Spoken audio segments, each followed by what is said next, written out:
Like और subscribe जरूर करें। कहानी अच्छी लगे तो कमेंट करें। एक जंगल में कालू नाम का एक कौवा रहा करता था। वह आम की खेती किया करता था। वह बहुत कंजूस कौवा था। वह रोज सुबह को गिलास में पानी लेकर चाय की दुकान पर जाता था और वहां पर बैठकर पानी पीता था ताकि उसे चाय ना खरीदनी पड़े। वह पानी को ही चाय समझकर पी लिया करता था। आहा, इस पानी को पीकर तो मजा आ गया। मैं चाय में अपने पैसे क्यों वेस्ट करूं? जब मुझे पानी मिल रहा है तो मैं तो अपने पैसों की बचत करूंगा। इसे बचत नहीं, इसे कंजूसी कहते हैं। कंजूस कहीं का। वह वहां से अपने घर की तरफ आने लगता है। तभी उसे रास्ते में काला कौवा मिलता है जो कि अखबार पढ़ रहा होता है। वह अखबार बहुत तेज पढ़ रहा होता है। अरे वाह, आज तो मजा आ गया। फ्री में ही सारी न्यूज पता चल जाएगी। इतनी तेज जो अखबार पढ़ रहा है। हाँ, थोड़ी देर बाद वह घर की ओर आने लगता है तो उसकी नजर अपने बाग के एक आम पर पड़ती है। वह आम बहुत मोटा हो जाता है। वह आम के पास जाता है। अरे वाह, यह आम तो बहुत ही मोटा है। मैं इसे अभी नहीं तोड़ता। मैं इसे तब तोड़ूंगा जब ये और मोटा हो जाएगा। ये कहकर वह अपने घर में चला जाता है। वह अगले दिन आम के पास आता है। अरे वाह, ये आम तो कल से भी ज्यादा मोटा हो गया है। मुझे लगता है मुझे थोड़ा इंतजार करना चाहिए। मुझे लगता है ये आम बहुत ज्यादा बड़ा हो जाएगा। वह आम को देखकर खुश हो रहा होता है। इधर दो शैतान बहनें चुन्नी और मुन्नी पेड़ के पीछे छिपकर उसके आम पर नजर रख रही होती है। देखो चुन्नी, ये आम तो बहुत ही मीठा और मोटा लग रहा है। हाँ मुन्नी, ये आम तो बहुत ही मीठा है। क्यों ना हम इस आम को तोड़ लें? ये काले कौवे काका जब घर जाएंगे ना, हम चुपके से इनके बाग में जाएंगे और आम तोड़ लेंगे। सही कह रही हो तुम। रात के समय काला कौवा अपने घर पर सो रहा होता है। तभी दोनों शैतान बहनें उस आम के पास जाती हैं और उसे तोड़ने की कोशिश करती हैं, परंतु काका की आंख खुल जाती है और वे उन्हें देख लेते हैं। वे डंडा लेके उन दोनों के पीछे पीछे घूमते हैं, परंतु वे दोनों उनके हाथ में नहीं आती। अब काला कौवा होशियार हो जाता है। वह पेड़ के नीचे चारपाई डालकर वहीं पर पेड़ की रखवाली करने लगता है। आम दिन ब दिन बहुत मोटा हो जाता है। इधर चुन्नी और मुन्नी दोनों ही नए नए प्लान बनाती हैं और प्रयत्न करती हैं कि किस तरह से वे आम को तोड़ पाए, लेकिन वे कभी सफल नहीं हो पाती हैं। एक दिन जब काला कौवा दिन में सो रहा होता है तो वे दोनों आम के पास आ जाती हैं और उसे तोड़ने की कोशिश करने लगती हैं। जैसे ही थोड़ी सी आवाज काले कौवे के कानों में जाती है, वह उड़ जाता है और डंडा लेकर उन दोनों के पीछे जाने लगता है। इधर उसके आम पर बहुत सारे बंदर हमला कर देते हैं और उसका आम खाना शुरू कर देते हैं। अरे अरे काका, हमें मत देखिए, अपने आम को देखिए, वो तो सारा आम बंदर खा रहे हैं। हाँ, मेरा आम, मैंने कब से रखवाली करी थी। ये बड़ा होगा तो मैं ऊंचे दामों पर बेचूंगा। ये कैसे हो गया? क्योंकि काका आप बहुत ही कंजूस है। ना तो आपने ही आम खाया, ना किसी और के मुंह लगने दिया, सारा बंदरों ने खा लिया। अब काला कौवा अपना सर पकड़ के बैठ जाता है। अब उसे कंजूसी का मतलब समझ आ जाता है। इस जंगल में बहुत तेज बारिश हो रही थी। चारों तरफ सिर्फ पानी ही पानी नजर आ रहा था।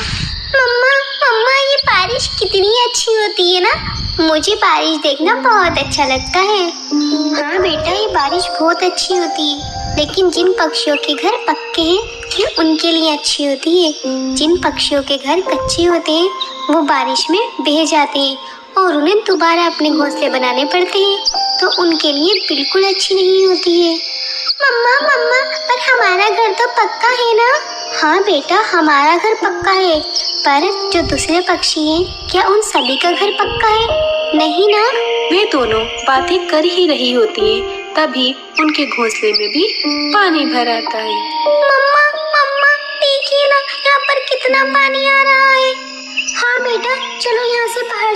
चीची चिड़िया अपने घोंसले में बैठी होती है। तभी उसके पास टोनी नाम की एक और चिड़िया आती है। अरे चीची चिड़िया, तुम्हें पता ही ना कितनी तेज बारिश हो रही है। चलो यहाँ से हम सारे पक्षी एक सुरक्षित जगह पर जा रहे हैं, तब तक बारिश नहीं रुकती है, वरना हमारा घर भी टूट जाएगा और हम सब मारे जाएंगे। तुम सही कह रही हो बहन, पर मैं अपने अंडे को छोड़कर नहीं जा सकती। मेरा अंडा कुछ ही समय बाद फूट जाएगा।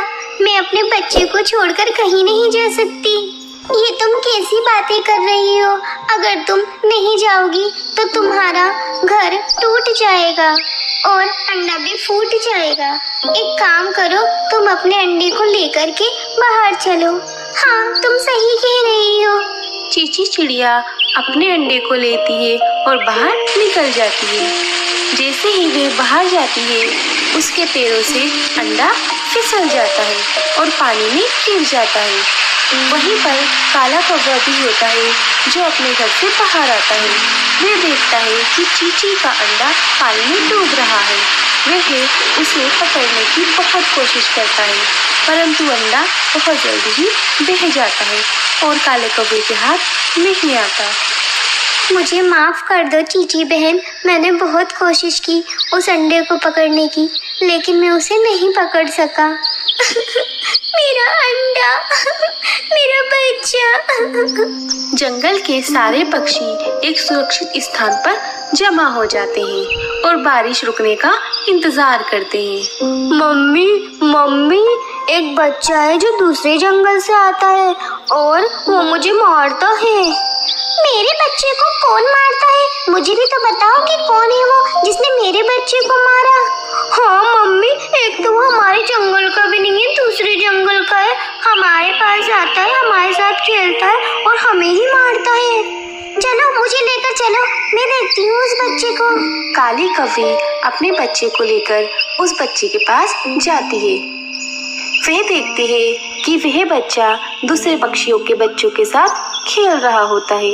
मम्मा मम्मा देखो, वो है वो बच्चा जो मुझे मारता है। ए शैतान बच्चे, एक तो दूसरे जंगल से आया है, ऊपर से हमारे जंगल के बच्चों को मारता है। नहीं आंटी, मैंने इसे नहीं मारा, बल्कि इसने मुझे मारा था। देखिए, मेरे सर में भी चोट है। छोटे बच्चे, ऐसे बातें बनाने की कोई जरूरत नहीं है। हम जानते हैं तुम जैसे बच्चों को दूसरे जंगल से आते हो और हमारे जंगल के बच्चों को मारते हो। नहीं नहीं आंटी, आप गलत समझ रही हैं, ऐसा कुछ नहीं है। इतने ही चीची चिड़िया भी वहाँ पर आ जाती है। अरे काले कौवे, क्या हुआ? क्यों चीख रही हो? क्या बताऊं चीची बहन, ये दूसरे जंगल में से आ जाते हैं बच्चे और हमारे बच्चों को मारते हैं। नहीं आंटी, मैंने इनके बच्चे को नहीं मारा, बल्कि उसने मुझे मारा था। चलो बेटा, यहाँ से आगे से जंगल में कदम मत रखना। ये कहकर काली कौवे वहाँ से चली जाती है। बेटा, तुम किस जंगल से आए हो और तुम्हारे मम्मी पापा कहाँ हैं? आंटी, जब मैं बहुत छोटा था तभी मेरे मम्मी पापा नहीं थे। मुझे तो सिर्फ मेरी दादी ने पाला था। वे दोनों बातें कर ही रहे होते हैं, तभी काला कौवा भी वहाँ पर आ जाता है। वह कभी चीची चिड़िया को देखता है तो कभी उस बच्चे को। अरे कालू भैया, आप ऐसे हमें क्या देख रहे हैं? कुछ नहीं, बस ऐसे ही। ये बच्चा कौन है चीची बहन? ये बच्चा ये बोल रहा है कि दूसरे जंगल से आया है। वह लोग बातें कर ही रहे होते हैं, तभी पेड़ की एक डाल टूटकर उस बच्चे पर गिरने वाली होती है। चीची चिड़िया उस बच्चे को वहाँ से हटा देती है और वह डाल उस पर गिर जाती है। अरे इतनी मोटी डाल चीची पर गिर गई। बहन बहन, तुम इंतजार करो, मैं किसी को देख कर लाता हूँ तुम्हारी मदद करने के लिए। ये कहकर काला कौवा वहाँ से चला जाता है। तभी वहाँ पर उस बच्चे की दादी आ जाती है। अरे टीलू, तुम यहाँ पर हो बेटा, मैं तुम्हें कब से ढूंढ रही हूँ। अरे दादी, वो सब छोड़िए, इन आंटी जी के ऊपर से ये पेड़ का गुद्दा हटाइए। अरे ये उनके ऊपर कैसे गिर गया? अरे वो सब बाद में पूछना दादी जी, पहले ये पेड़ का गुद्दा तो हटाइए। दादी वह पेड़ का गुद्दा हटा देती है। क्या हुआ, तुम्हारे ऊपर ये पेड़ की शाखा कैसे गिर गई? दादी, मैं यहाँ पर खड़ा था, वो पेड़ की शाखा मुझ पर गिरने वाली थी, लेकिन मेरी जगह आंटी आ गई और इन पर गिर गई। अरे आपका बहुत बहुत शुक्रिया, आपने मेरे टीलू को बचा लिया। इतने में काला कौवा भी वहाँ आ जाता है। अरे आंटी जी, ये बताइए, ये बच्चा आपको कहाँ मिला? ये किसका बच्चा है? अरे बेटा, तुम्हें तो पता है ना, अभी 2-3 महीने पहले जब बहुत तेज बारिश और तूफान आया था, तभी मैं नदी के पास गई थी पानी भरने। बस वहीं पर एक अंडा तैरता हुआ आया। मैंने वो अंडा उठा लिया और फिर उस अंडे में से एक प्यारा सा बच्चा निकला। उसका नाम मैंने टीलू रख दिया और वो यही बच्चा है। चीची बहन, तुम भी क्या वही सोच रही हो जो मैं सोच रहा हूँ? हाँ कालू भैया, मैं भी वही सोच रही हूँ। काला कौवा दादी को सारी बात बता देता है।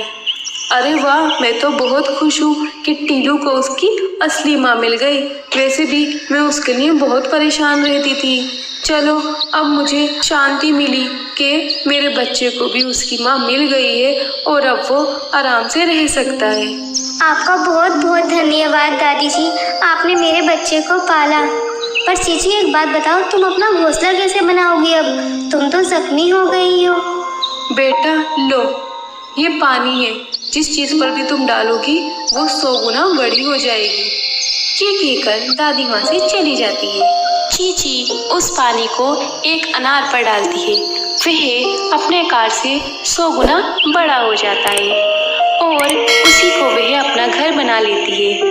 फिर वह और उसका बेटा टीलू साथ साथ घर में खुशी खुशी रहने लगते हैं।